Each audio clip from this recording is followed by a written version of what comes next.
crap.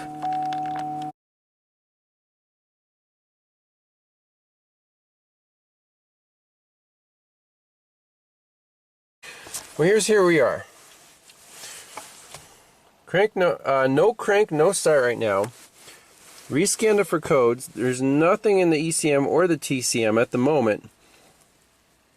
EBCM says lost comm with BCM and PCM. Interesting. VCIM, Vehicle Communication Interface Module, says ECU performance. And that's about it. So let's read the data stream here. I want to see if the engine can see a,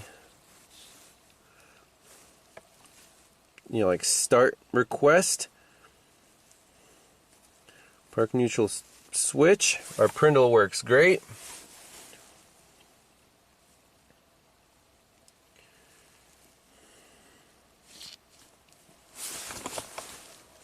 Let's just select that. So if we're in reverse, nothing happens. If we're in park,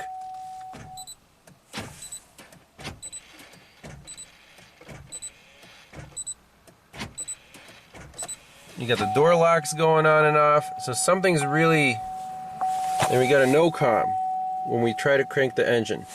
That's pretty crazy. So we're not done with this truck by a long shot.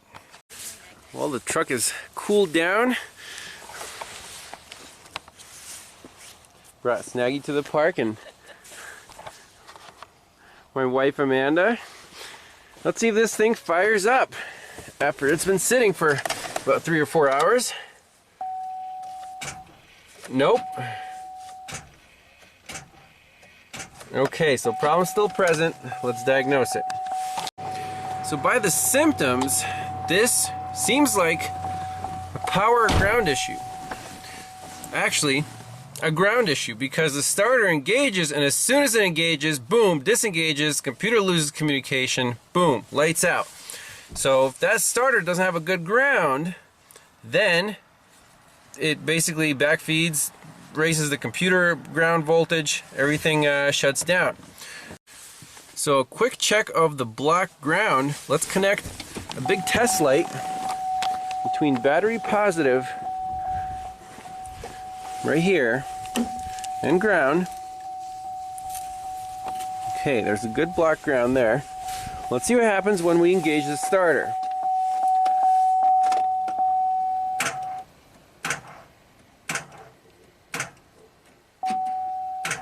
See, that test light flickers quite a bit. So I'm tempted to do kind of add a ground with jumper cables from the block to the battery and see if this thing starts. Okay, so I added a ground. So from the block to the battery, let's see if anything changes. Let's get our test light back on here.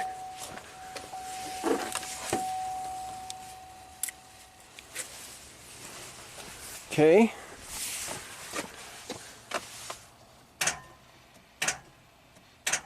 Same thing, right?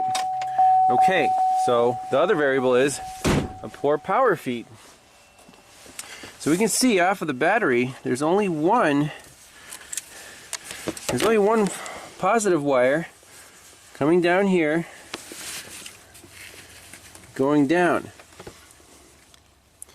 So, for example, if this connection is not good, we would have a problem. So let's see what happens if we connect our test light to positive wire right here. See if we lose power when the starter draws that massive current.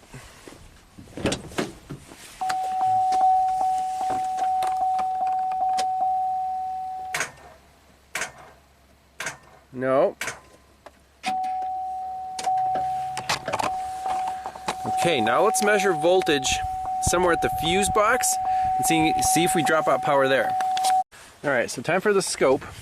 Since this is a very short duration problem, the starter engages and disengages. Very simple. One wire is on the positive, right at the fuse box, and then the other one is on the engine block. So we should expect to see channel 1's at 12, channel 2's at 0. Let's see what happens when we crank it. Ready? Okay, awesome. You guys see that?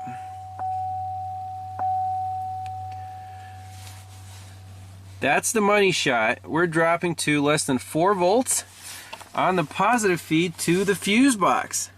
Ground is staying normal. That's our problem. So it's a power feed issue.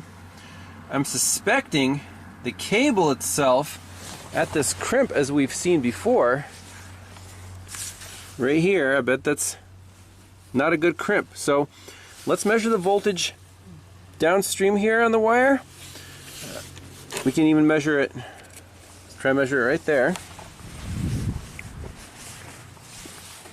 Let me save this capture. Alright, so the lead is now right on the battery post, and that should stay hot all the way. Let's see. Well, that's not good. We're dropping to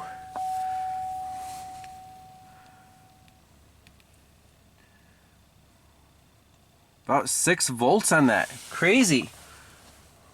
Is this battery dead? Can it not supply enough current to spin this starter over? I don't know. Let's put a jump pack on it and see what happens. Well, one variable here, this thing has 2 batteries. So, second battery's over here. So let's just measure the voltage on there, do the same experiment. Definitely dealing with a large voltage drop here. Or the starter's seized up. I mean, the starter's shot.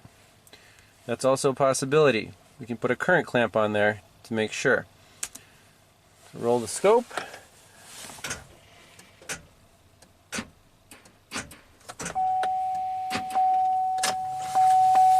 Yes, we're driving to 4 volts. The starter cannot spin this engine over.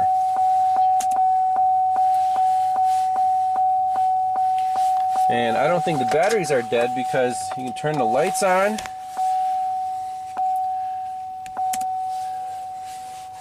We're still at, above 12 volts. So let's measure the current draw on the starter. Well, let's just see if this thing cranks over. I took the starter relay out, fuse jumper, and let's just try it, see if it cranks.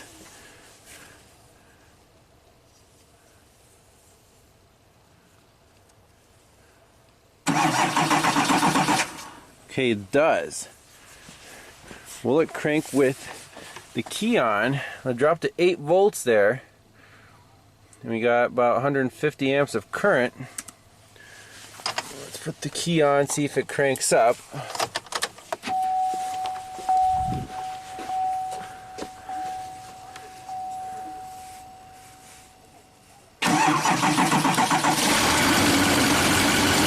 Interesting.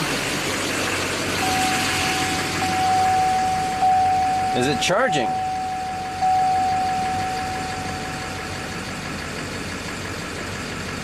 It should be up towards 14 volts, but it's not. Where's our voltmeter? It's down.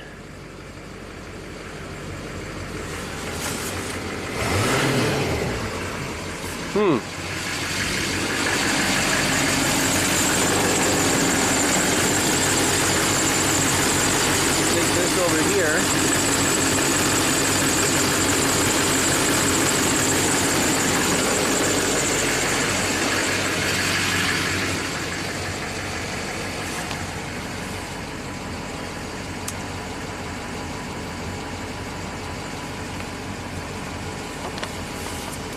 So let's see.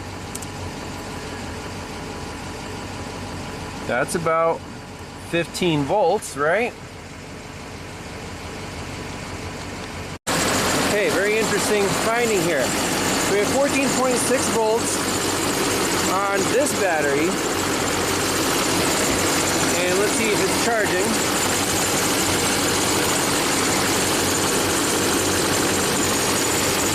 About 34 amps going into that battery.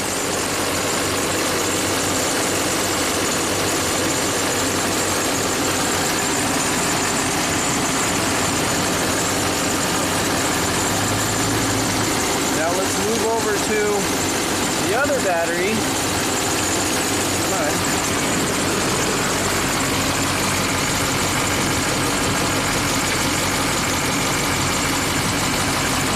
We have only 12.5 volts. Hey, that's a problem. So, we have a voltage drop between the two batteries. Let's check on the alternator post.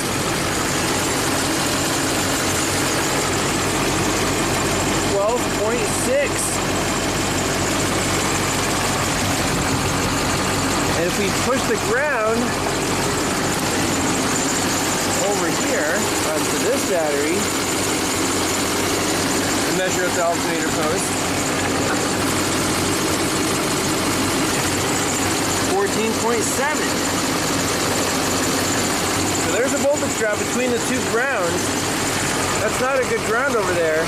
So basically the starter is only using one battery, can't spin the engine over. That's why we have a big voltage drop. Now using the block ground, measuring this positive, we have 14.7. So the voltage drop is between this ground and the engine block. Look at that, 2.2 volts. That's our problem. We got to find out where this big fat wire goes. See that? I wiggled it. It changed. 0.5. So you saw 2.2 volts there.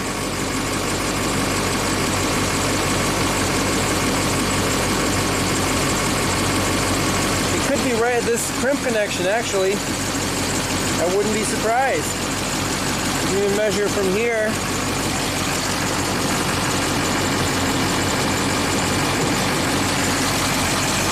To here.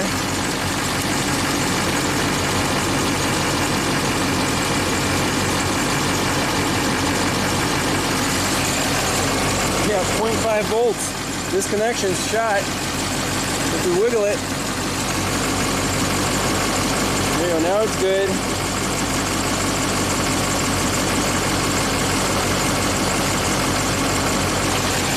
Right here, bad connection at this battery on the negative terminal. Alright, I got the truck back in the shop. Let's see if it starts.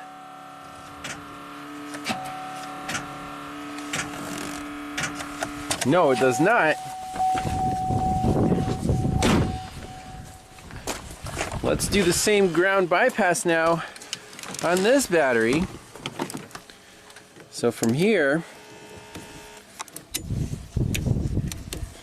right to the engine block.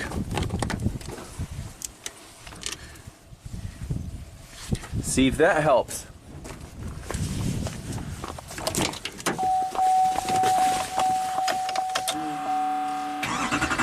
Bingo! We got her.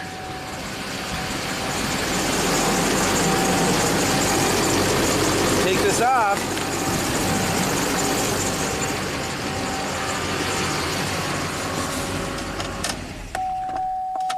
Try again. Won't work that time. I guess it fixed it, right? So we have to look at a ground distribution diagram. Because right here we have two wires crimped in this ground, and one of those comes from the engine computer and the fuse box and whatnot. We might have temporarily fixed it. And of course it's going to start now. I think that's the only connection that's actually bad.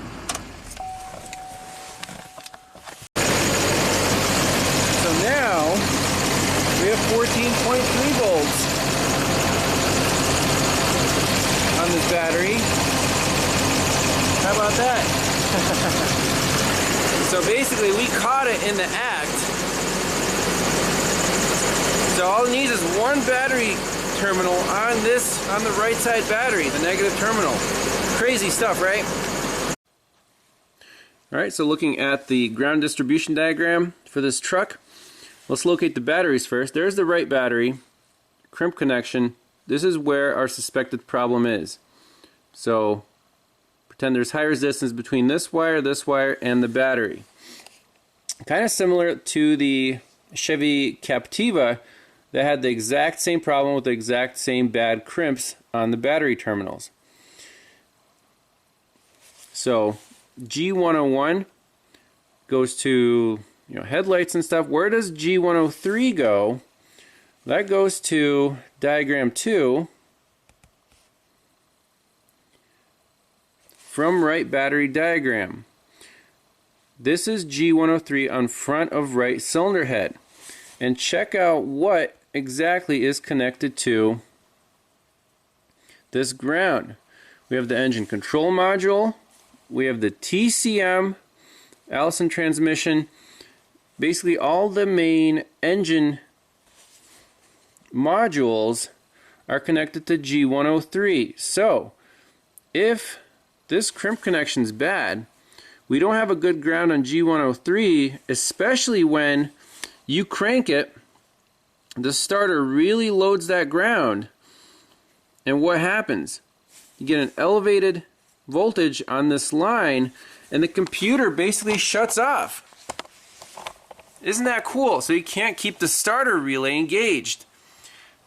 Now, when we manually started it, bypassing the computer, well, that actually worked, because if you see here on our voltage drop, yes, we started, it dropped to 4 volts, but then it came up to 8, crank, crank, crank. Finally the engine fired up, and this is on the right battery. You see the battery voltage is about 12 volts. Now when I put the lead on the left battery, boom, we're up to about 14 volts there. So with 2 batteries, it's exponentially more difficult to determine where the voltage drop is. Right? If you only had 1 battery, it's straightforward. With 2 batteries in parallel, you have to look at the actual distribution diagrams, because the grounds could be connected to just 1 battery, not the other. So if that crimp connection is bad, which it is, the computer was not getting a good ground, couldn't keep that starter really energized, and basically was losing communication. So let's just fix that 1 terminal, and we're going to use 2 different types of terminals here. For the skinnier wire, I'm going to crimp it into this eyelet and then screw it onto this post here with the 2 pinch bolts, and we'll put the fat wire in here. So that should work pretty well. We'll make sure that that battery is being charged, the truck starts, and take it for a good test drive. Alright, quick and dirty, terminals installed, fit perfectly. We're at 12.7 volts. This thing should fire right up.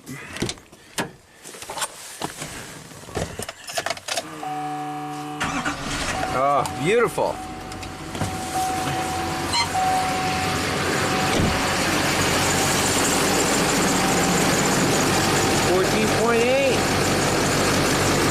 Love it. Measure this one.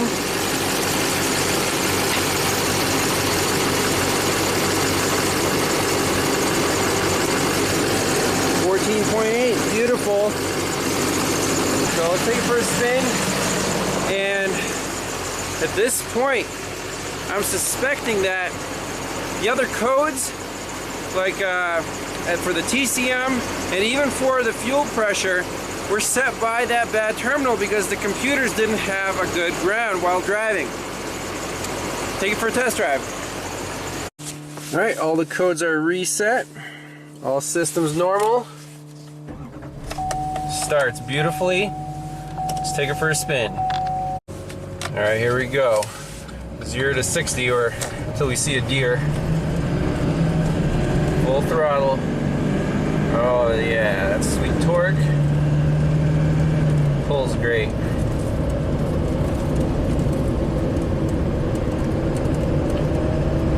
So that aftermarket low pressure pump apparently is supposed to be there. They just replaced the OEM pump with that really loud unit, but if it makes it around the block, doesn't say any codes, we'll call it good.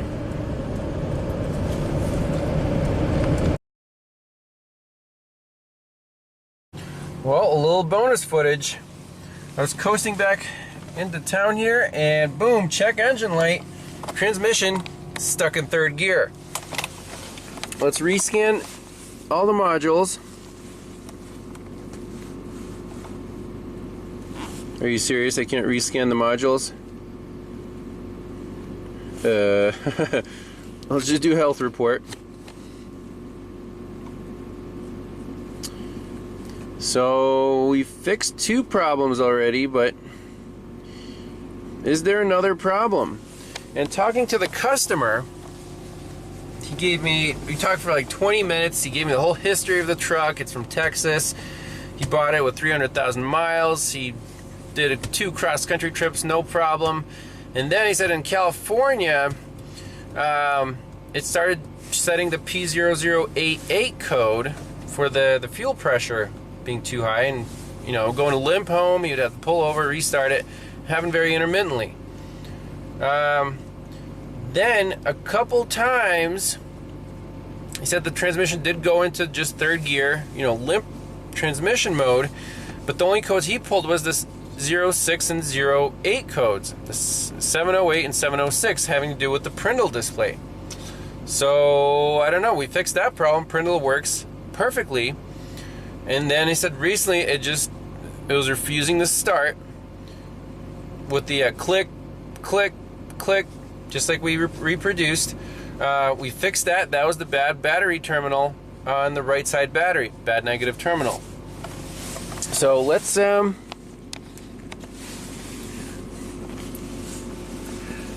okay, P0751 shift solenoid 1 valve performance stuck off. That's the only code we have.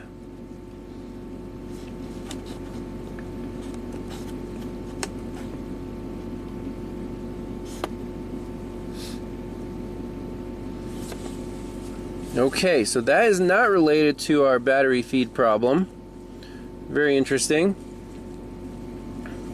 We can go to freeze frame.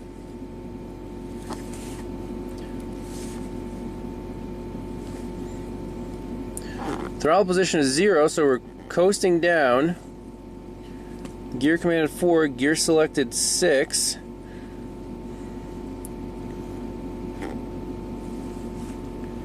Previous gear 5. Pressure control solenoid 232 PSI. There's 1 and 2. Okay. Shift solenoid 1, 2, and 3. So on, off, and on. And then TFP switch low, low, and high. And 4 for low on switch 4. And it happened when I engaged the tow haul mode. TR switch, so it was in drive. Right, that was our on, off, off. Yep, so that's correct. So it's cool that it stores all of the data there.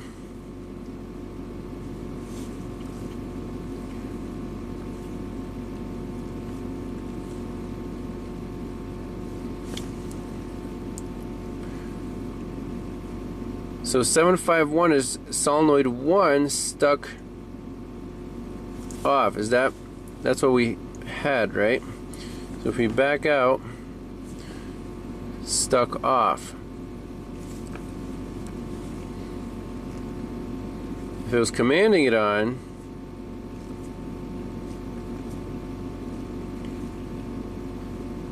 the TFP switch 1 should be high, and it's not.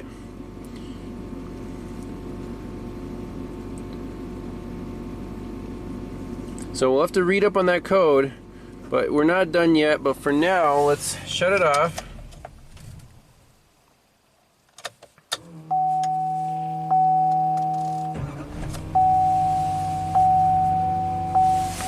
Starts great.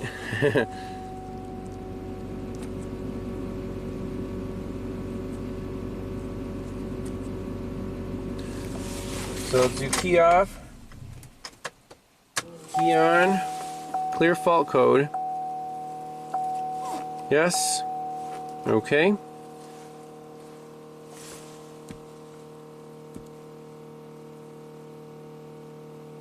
No fault codes there.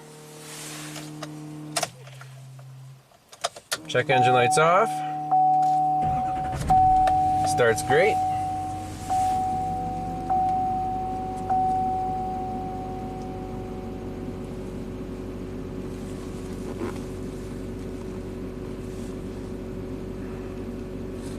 Alright, let's keep driving. Oh, it came back instantly.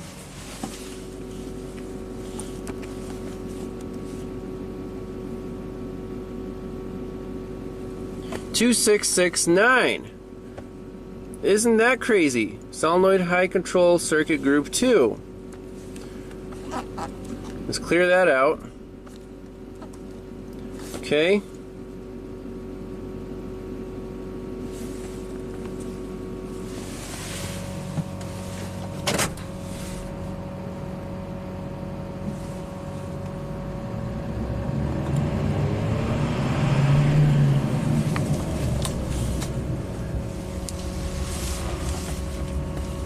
At least it starts. Might be enough bonus footage for another part. After about 1/10 of a mile, boom, it's on. 2669 once again. So these two codes are not going away just yet. Alright, here's the wiring diagram for the solenoids. So the TCM turns on a power feed to 4 solenoids, and then they're again by the TCM controlled, ground side switched. Code 751 was just for solenoid number 1, but the other code, the 226, that's for the whole power feed. So let's hook up a scope, 4 channels, 1 to the power feed, and then solenoids 1, 2, and 3. Just to see what the voltage levels are. We expect this to stay high and then these to go low only when they're commanded on. The layout of the connector on the transmission, we have N and then ABC. So ABC is easy up top, and then N, K, L, M, N is going to be right in the middle. It's going to be a brown wire. So let's hook up our scope.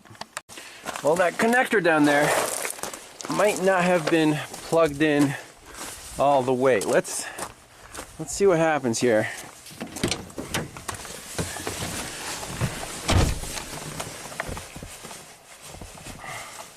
I thought it was a twist and pull connector, but it's kind of a squeeze connector, even though it's round.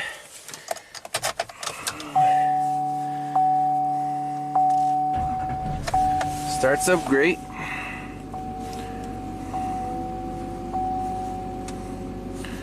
Clear DTCs, yes. Okay.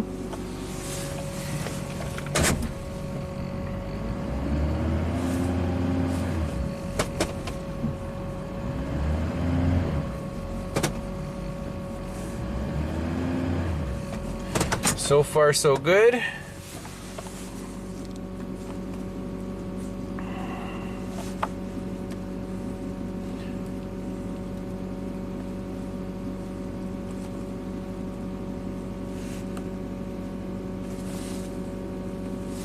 No trouble code, system normal. Okay. Let's take it for another spin around the block. All right, it's looking good. So that last problem, I just didn't push the connector all the way on. It's fixed, drives beautifully, 317,000 miles, drives like new. No trouble codes, except for a VCIM configuration error. So that's it. What do we learn? Oil intrusion can cause the Prindle display to go nuts. Again, no parts required, just cleaned out the connector, and make sure to push the connector all the way in to avoid causing other trouble codes. Unrelated problem was the no crank, no start.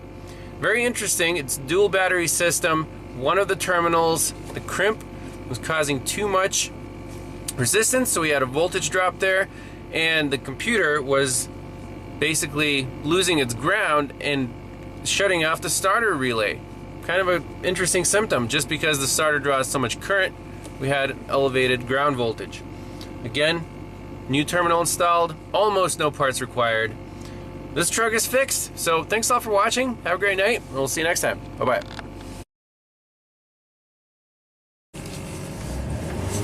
Diesel power.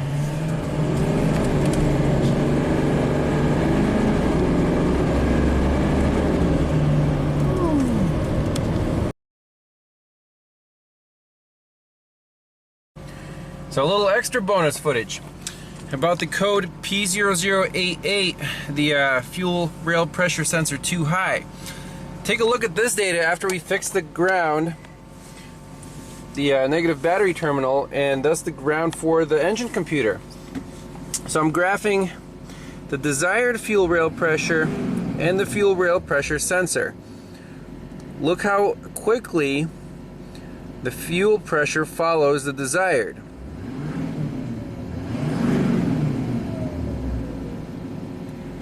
Very quickly. And the fuel command is now about 40%. Remember, before it was 32% at idle. So all the numbers are different, and I'm confident that this P0088 code will not come back anytime soon.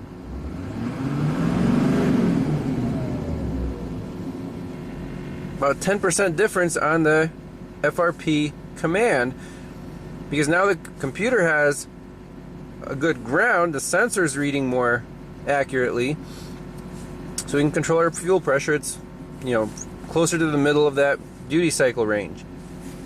Sweet.